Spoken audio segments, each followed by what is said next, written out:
তো বিশ্বনবী একদিন ফজরের সালাত শেষে লুকিয়ে লুকিয়ে মক্কার সবচেয়ে বড় বক্সার চিনেন তো, তিনি মক্কার সবচেয়ে বড় বক্সার রুকানার কাছে চলে গেল। যে বলল, রুকানা আসলিম তাসলাম, ইসলাম মানো শান্তিতে থাকবা, দুনিয়ায়ও থাকবা আখিরাতেও থাকবা। সুবহানাল্লাহ পড়ে। রুকানা বলে, না আব্দুল্লাহর বেটা মোহাম্মদ, আমি তো কালিমা পড়বো না, যদি বক্সিং খেলে আমারে হারায় দিতে পারো তাইলে কালিমা পড়বো। বিশ্বনবী বললেন, আমি তো বক্সিং খেলি না রে বাপ। রুকানা বলল, তাহলে আমিও কালিমা পড়ি না। বিশ্বনবী রাজি হলেন। অবশেষে ভাবলেন, আমি বক্সিং খেললে একজন যদি জাহান্নাম থেকে জান্নাতি হয়, বক্সিং খেললে সমস্যা করি। কি রহমতের নবী, কি অ্যাটিটিউড, কি পজিটিভনেস, কি প্রোঅ্যাক্টিভনেস, অলওয়েজ প্রোঅ্যাক্টিভ। সব সময় ইতিবাচক চিন্তা করতেন। নেতিবাচক চিন্তা কারে বলে বিশ্বনবী জানতই না। সুবহানাল্লাহ পড়েন। বিশ্বনবী রাজি হলেন। এবার বক্সিং খেলার পালা। রুকানা হাফ প্যান্ট পরে গায়ের মধ্যে জাইতুনের তেল মেখে এভাবে লাফাচ্ছে। আপনারা রেসলিং খেলা দেখছেন? তেল মেখে পজিশন নেয় মারার জন্য প্রতিপক্ষকে। তো বিশ্বনবী তার পজিশন নেয় না, বিশ্বনবী দাঁড়িয়ে আছে। রুকানা বলল, মোহাম্মদ, আমি লাফাচ্ছি, তুমি লাফাও না কেন?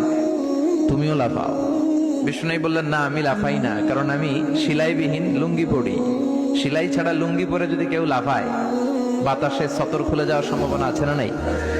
কি লাজুক নবী ছিলেন, কেউ বিশ্বনবীর লজ্জাস্থান জীবনেও দেখে নাই। এবার মারামারির পালা। রুকানা বলে, মোহাম্মদ তুমি মারো। বিশ্বনবী বললেন, তুই মার, কারণ আমি মারলে ওই মায়ের হজম করার ক্ষমতা তোর নাই। বিশ্বনবীর এক হাতে জান্নাতে 40 জনের শক্তি ঢুকায় দিছে কে? তো বিশ্বনবী মাইট দিলে এটাও হজম করতে পারবে? কথা কর, পারবে না। এখন রুকানাও মারে না, বিশ্বনবীও মারে না, খেলাও শুরু হয় না। এখন বিশ্বনবীও মারে না, রুকানাও মারে না, খেলাও শুরু হয় না। এখন রুকানা বলে, মোহাম্মদ তুমি মারো।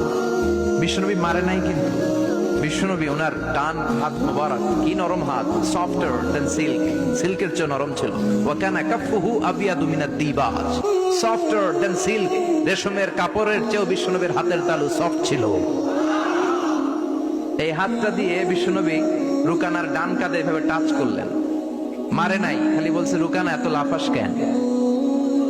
টাচ করার সাথে সাথে রুকানা বেহুশ হয়ে জমিনে পড়ে যায়। সবাই তো অবাক, ঘটনা কি, ঘটনা কি, কি মিরাকেল, কি অলৌকিকত্ব। পানি ঢেলে রুকানারে হুঁশ ফিরানো হয়েছে।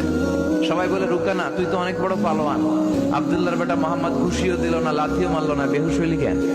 রুকানা বলে, আরে তোরা তো দেখোস নাই, তোরা দেখেছিস মোহাম্মদ হাত দিয়ে ধরেছে, আমার মনে হয়েছে বিশাল পাহাড় এসে কাঁধে চেপেছে।